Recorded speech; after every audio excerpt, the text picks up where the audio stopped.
David, do the players kind of feel that this is the start of the road to South Africa now? We've got our first friendly of 2010. Definitely, yeah.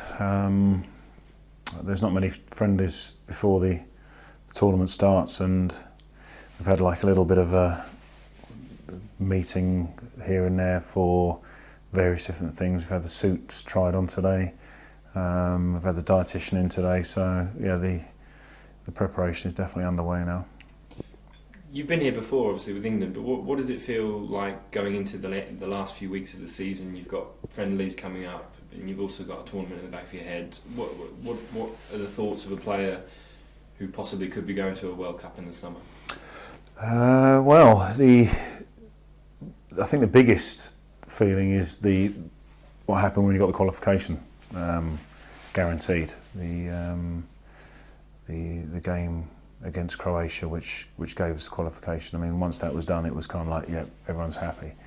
It allows you then to focus more on your league games, and in our case at Portsmouth, the desperate fight for survival in the Premiership. But fortunately, as I say, there is the focus allowed for that, because there's not going to be too many England games in between.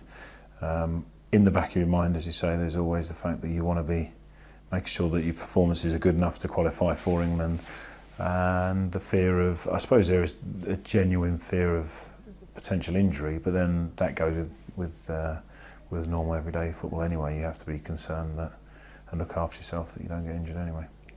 You obviously missed some of the games towards the end of last season. Mm-hmm. Did you ever have any worries about this year and the tournament and being ready for England?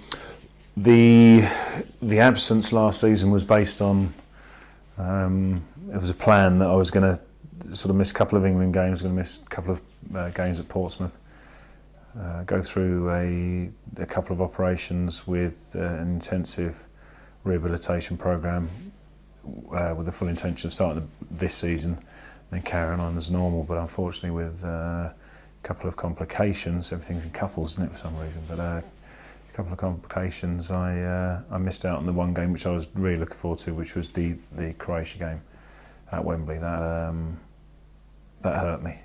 That was something that I really wasn't happy about. And fortunately, I got back into the squad for the game against Ukraine, only to get injured again. And then it's been a bit of a topsy-turvy last few months. And fortunately, I'm here away with the team for the Egypt game, and hopefully, the rest of the season will pan out nicely. We faced Egypt at Wembley. They've won the African Cup of Nations 3 times in a row now. Mm-hmm. I mean, that alone means that they're going to be a tasty proposition for us. Yeah, they're a very decent outfit. I've got a couple of lads at work who play for Algeria, and they speak highly of Egypt. And I saw some of the games in the African nations with the super sub. So I think the manager's done, Mr. Capello here, has done very well in selecting them as an opposition leading into the finals. I mean, it'll give us a taste of, especially Algeria, as I say, because their footballing styles I think are very matched. So it should be good. In terms of qualification and the general games that England play year in, year out, we generally play European opposition. Is it a big kind of step to face someone in a friendly and a big kind of help in terms of preparation? Without doubt.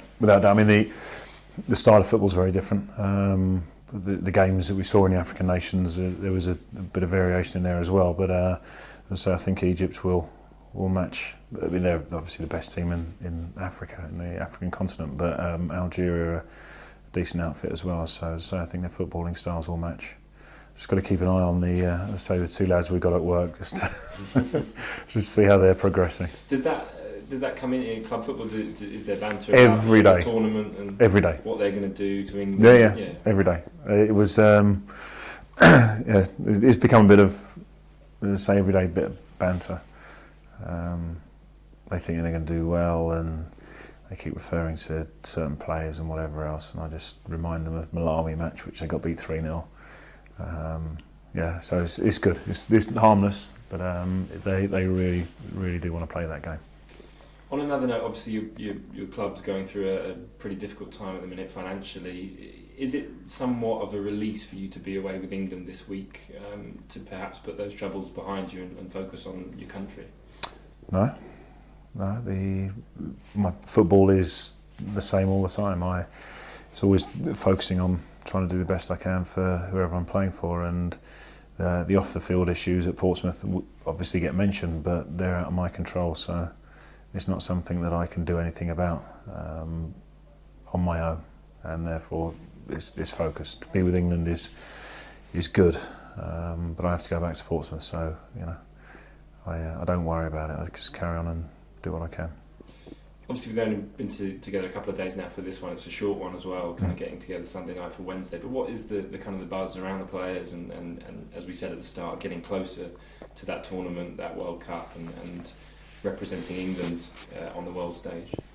For the sake of sounding boring, it's normal. I mean, I've missed, as much as I haven't been in games for 4 months, I mean, I've been out of the squad for, 5-6 months maybe, I think. And when you're away for that long, even with the lack of games in that period of time, you still think to yourself, oh, I wonder if things have changed. And when we get back, I mean, we've got a different attire, granted, but the mood in the camp is just the same. The players reacting to it and talking to each other just the same. And as far as I'm concerned, that's perfect. Excellent. Thank you very much, David. All right.